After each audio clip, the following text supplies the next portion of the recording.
Before diving into this incredible story, consider subscribing to the channel and hitting the bell. Every story here has something to say, and you won't want to miss a single one. The roast was still steaming on the table when it happened. The scent of thyme and garlic hung in the air, mingling with the sweet notes of the apple pie I'd made earlier that morning.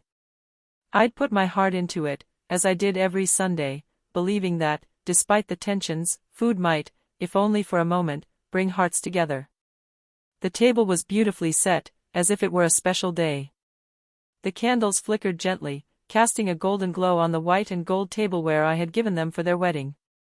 I still remembered Rachel's smile when she opened that gift 8 years ago. It was one of the few times I had seen my daughter truly happy, radiant. Today, that same tableware shone under the soft light of the pendant light, but its brilliance contrasted starkly with the icy atmosphere that was about to descend. Daniel, my grandson, sat to my right, quietly nibbling at his garlic bread. His little legs dangled under the chair, carefree and innocent. His laughter a few minutes earlier, when he told me a joke he'd learned at school, still echoed in my memory like a gentle lullaby. That laughter was about to abruptly die away. And I, Margaret Thompson, 68, a mother of 2, widowed for 9 years, had come with a full heart. Full of hope, full of love, despite everything. I was tired, yes, but happy to see them. I asked for nothing more than a little warmth, a little attention. I was their mother, their grandmother. I was supposed to have a place at this table. But in an instant, that place would be snatched from me. Rachel. My daughter. My only daughter. She stood up abruptly. The sharp clink of her fork against the plate sounded like a warning. And then she shouted. "You're a burden to our family, go away." Her words cut through the air like a knife. I felt my breath catch. Silence fell immediately, heavy, crushing. Even Daniel, at 8 years old, stopped chewing, frozen, his eyes wide open. His gaze flickered between his mother and me, trying to understand what had just happened. He didn't understand, but he felt that something serious had just collapsed.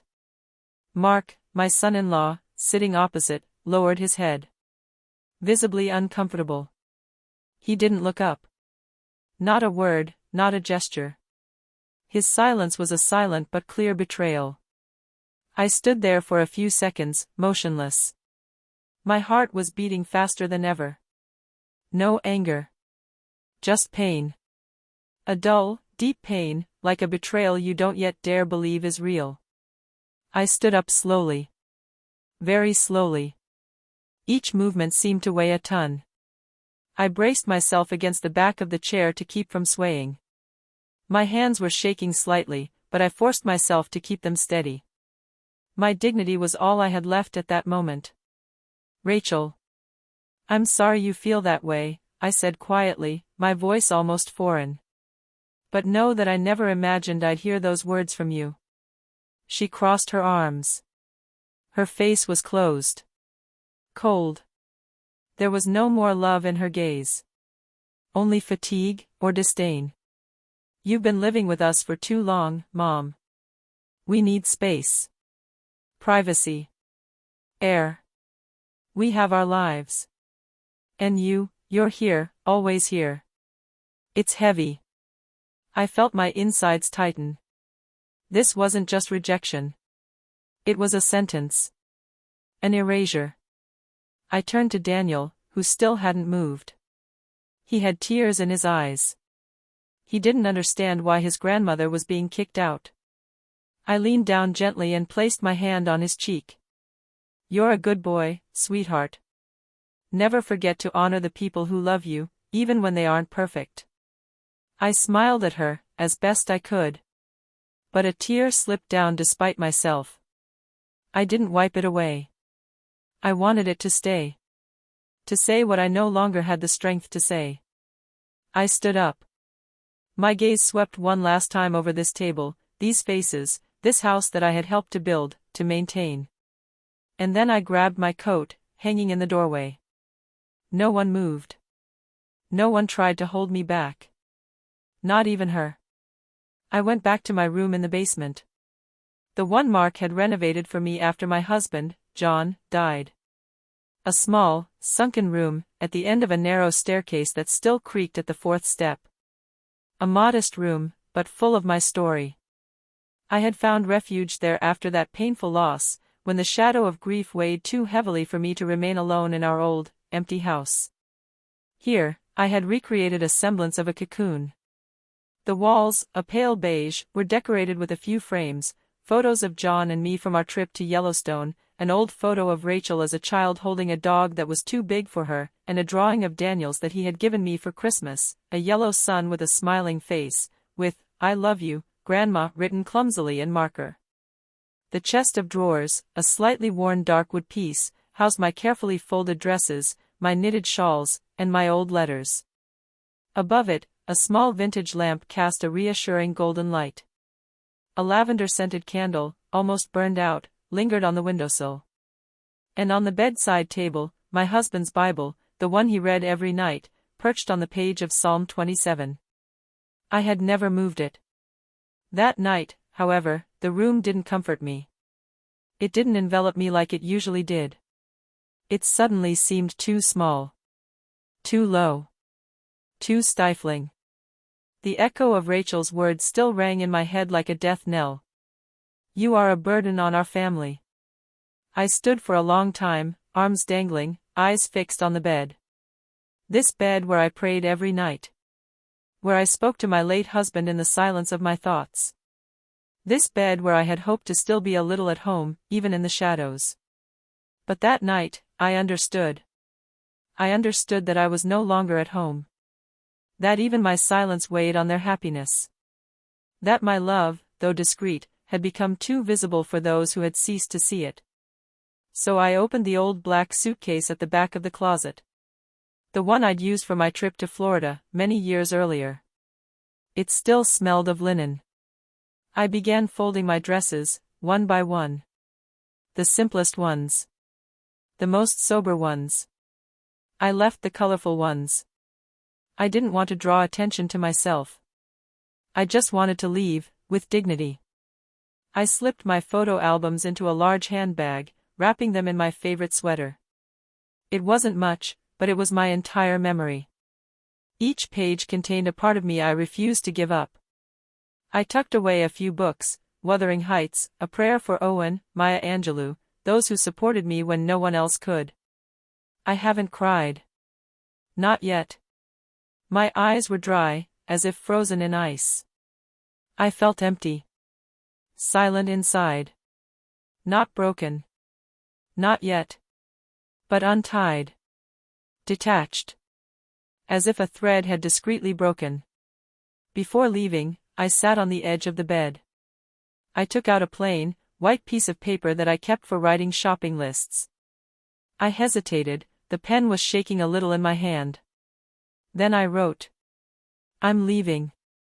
Not because I'm a burden. But because I deserve better than silence, indifference and ingratitude. Mom." I left it on the pillow, carefully placed. Not crumpled. Not angry. Just, clear. I looked around one last time. This room, which had once been a shelter, was now a reminder. A reminder that even shelters can become prisons when those we love close the doors to their hearts. I slowly climbed the stairs. I heard the television in the living room. Laughter. Voices. Nobody stopped me. I went out. The night was cold, but surprisingly peaceful. The cool air hit my face like a gentle, invigorating slap. And I said to myself, as I closed the gate behind me, I may be alone tonight. But I'm still standing. And free. A week later, after a few calls and a recommendation from a former neighbor, I found a place at Willow Pines, a residence for independent seniors located 15 minutes from the city center. It was not a palace, nor a retirement home frozen in silence, but a modest and warm place, where the corridors smelled of cinnamon and clean sheets. My room was on the second floor. Small, but bright. There was a single bed, a plush armchair by the window, a light-colored wooden shelf for my books, and a small balcony. From there, I could see the maple trees dancing gently in the breeze, and the squirrels leaping from branch to branch in a choreography only autumn could provide. And above all, there was peace. Not the heavy silence of oblivion, no. But a chosen peace. A peace that settled in gently, like a blanket spread over years of weariness. Here, no one asked me to be small, to be quiet, or not to disturb. I was neither a weight nor a burden. I was simply Margaret. But the first month was tough. The evenings were long, almost endless. The clock seemed to be ticking backward, and each tick reminded me that I was alone. The bed, so vast without John's steady breathing, felt cold, even under 2 covers. My thoughts took up too much space. They kept bringing me back to Rachel, to Daniel, to dinner, to that sentence that still played through my head like a cruel refrain. Every meal I ate alone in the cafeteria brought back memories. I saw John's hand pouring the coffee, Rachel's laughter as a child, Daniel's drawings on the fridge. These memories weren't bad, but they sometimes bit, when the nostalgia became too much. I didn't talk much at first. I would sit by the window with a book I didn't really read. I would listen to the distant voices, the trolleys being pushed through the corridors, the bursts of laughter from other residents, and I wondered if one day I would laugh again, too.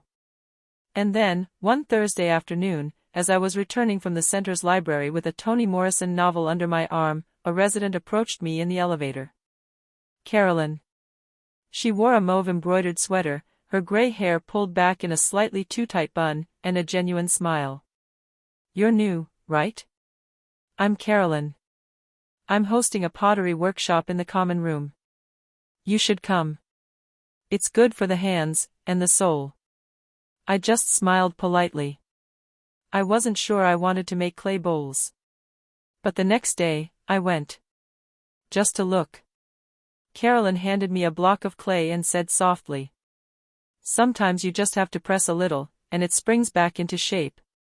I didn't answer. But I kneaded the earth with a gentleness I no longer knew I had. And I saw a metaphor in it. Later I met Helen, a merry widow with a sharp sense of humor.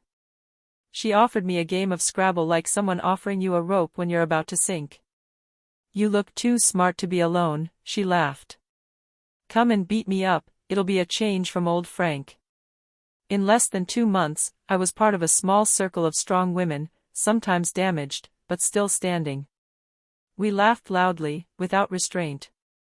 We sometimes cried too, without shame. In this group, I felt allowed to be weak, and loved anyway. Then, one morning, the director of the center, Ms. Breen, a gentle woman with pale eyes and slow gestures, called me into her office. Margaret, we are launching a workshop program called Talking to Heal. We want to open a speaking circle for the residents. You have a quiet strength within you. Would you agree to open the first circle by telling your story? I was taken aback. Me? I'm neither a psychologist nor a public speaker. I'm just an old woman who's been pushed aside too often. But maybe that's precisely what mattered. I accepted. That day, I sat in front of about 10 women, my voice a little shaky. Some were knitting, others drinking tea. All were waiting. So I spoke. I recounted that evening. The dinner. The candles. The roast. The silence after the words. The suitcase. The note on the pillow. When I mentioned this sentence, "You are a burden on our family," several women bowed their heads. One of them wiped away a tear. Another came closer and took my hand, without a word. And then a young volunteer, sitting at the back, asked me in a timid voice. "And since then, Mrs. Thompson? What happened to you?" I turned to her. My gaze was no longer trembling. Since then, I've learned to choose myself. To stop expecting from others what they can't give. For a long time, I believed that love came with self-effacement. But today, I'm learning that my existence alone is enough. And I teach others that we can be reborn, even after being broken by those we loved most. The silence that followed was no longer empty. It was filled of acceptance. of recognition, and of a strange beauty. And winter morning the sky was a uniform, almost metallic gray, and a light fog hung over the bare maples outside Willow Pines. The snow from the day before still crunched under the feet of the orderlies as they moved through the aisles. The dawn's silence had a solemn quality. I was drinking black coffee in the common room, sitting in the armchair by the bay window, wrapped in the navy blue shawl Daniel had given me for my last birthday with them.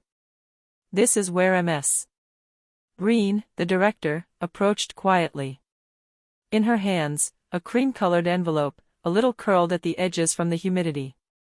She handed it to me with an almost maternal smile. "A letter for you, Margaret. Arrived this morning." I recognized writing the moment my eyes fell on the envelope. Thin, irregular, shaky. Not like the ones on birthday cards back in the day, where Rachel used to write, "Love you Mom," in round, vivid letters. No. That writing seemed tired. Perhaps even wet with tears. The address on the back, that of their house. My house too, once upon a time. My fingers trembled slightly as I opened it. The paper inside was plain, unadorned. But each word it bore carried the weight of a world. Mom. I don't know how to ask you for forgiveness. I was exhausted, selfish, and blinded by my own pain. I said things that I regret every day. Daniel asks me why you don't come anymore. He says the house is too quiet without you. I don't know what to tell him. Can we see you again? Even just once. To talk. To hug you. Or just to listen. I may not deserve your presence, but I need it. Rachel. I stood there, holding the letter in my hands. The words seemed to still be floating in the air, like an old perfume found by chance. I clutched the letter to my heart. Instinctively. Like hugging a child you haven't seen in a long time. My heart was beating fast, but there was no anger or revenge. Just a calm sadness, mixed with an old love that no wound had been able to completely erase. I closed my eyes. Images came back. Rachel as a child, running around the garden, her knees grazed, laughing out loud. Teenage Rachel, looking at me with disgust, having a meltdown, but always there to ask me for advice on the sly. Rachel, an adult, with hard features, an overly hasty gaze, a heart tired of her own life. And that night, that sentence, "You are a burden on our family." I took a deep breath. Once. Twice. The winter cold outside seemed less biting than this letter between my fingers. But in that cold, there was something else. An call. A thrill of humanity. A faint, but sincere beat. I didn't answer right away. I reread this letter several times. In silence. Placing it on my nightstand. Rereading it upon waking, like a prayer. Each word reminded me that sometimes the greatest wounds come from those we love, but also that the most beautiful gestures can come from those we thought were lost. I ended up slipping the letter into my Bible, between Psalm 27 and a photo of John. Like a sign, like a connection. And that night, for the first time in a long time, I cried. No pain. No anger. Sweet tears. Tears of hope. I went back a Sunday, as she had requested in her letter. The sky was pale, still washed from the previous day's rain. The trees in front of Rachel's house had lost almost all their leaves, leaving only bare branches stretched towards the sky, like tired arms. I had taken the bus. I wanted to think during the journey. Not rush. Not arrive full of anger or expectation. A short visit, I told myself. No promises. In my bag, I had a small jar of homemade jam, which I had made with plums from the Willow Pines community garden. It wasn't a spectacular gift. Just a symbol. Something sweet, homemade, and a gift. As I stepped off the curb and onto the driveway, my legs buckled slightly. A shiver ran through me. I paused for a second. Breathed. Then I rang the bell. Mark opened. He hadn't changed much. Still that straight stature, his metal-rimmed glasses. But there was something different. His gaze. He was imbued, heavy with fatigue and remorse. He opened his mouth, then closed it. He just nodded, as if to say, "Thank you for coming." I stepped into the entryway. The smell of home immediately overwhelmed me: toast, disinfectant, and a faint scent of lavender, the same scent Rachel had used since she was a teenager. Every piece of furniture, every picture on the wall, transported me back to a time when I was welcome here. When I was home. She was waiting for me in the living room, standing stiff, silent. She was wearing an old sweater I had given her years earlier, long before the conflict. Her hair was tied back hastily, and her face was swollen, marked by tears. Her gaze fell on me, fragile, uncertain. She opened her mouth. "Mom." But I didn't let her finish. I didn't need words. I walked over, gently, and took her in my arms, unconditionally. Without defense. Without expecting an apology. And there, she was collapsed. Her body collapsed against mine like a house of cards in the rain. She cried like a lost child. She repeated, almost over and over, in a strangled voice. "I hurt you so deeply, I don't deserve your forgiveness. I don't deserve your love." I held her tightly, as I used to do when she had nightmares as a child. I gently stroked her hair, like a silent lullaby. "Forgiveness is not earned, Rachel," I whispered. "He gives himself. Because he frees the one who gives it, as much as the one who receives it." She trembled for a long time. Then she stepped back, wiping her tears with the back of her sleeve. She didn't dare look me in the eyes. There was still so much shame in her silence. But in that silence, there was also a door half open. And that's when Daniel appeared. He was coming down the stairs, barefoot, still in his blue rocket-patterned pajamas. When he saw me, his eyes widened, then he ran full speed towards me. "I missed you, Grandma," he cried, throwing himself into my arms. I hugged him tight. So tight. I could feel his little heart beating against my chest. "You too, my treasure," I breathed, such. He looked up at me, worried. "Are you going to stay?" I crouched down to his height and took his face in my hands. "No, my love. Not forever. But I will come back. And you will always know where to find me. I still live in Willow Pines. I didn't go back to live with Rachel. Not because I don't love him anymore. But because I learned to also love my own space, my own peace. I go visit them sometimes. We're rebuilding something. It's not perfect. It never will be. But it's real, and it is slowly sincere. Rachel writes me little notes. Sometimes she calls me. She once asked me if I was still mad at her. I answered him. There are wounds we never forget. But there are also paths we decide to take together, step by step. And every time I speak in a speaking circle, I say this, looking into the eyes of these women battered by life. Never let someone define your worth. Even if that person shares your blood. You are more than what was made of you. You are more than the words shouted at you. You're still standing. And that's already a victory.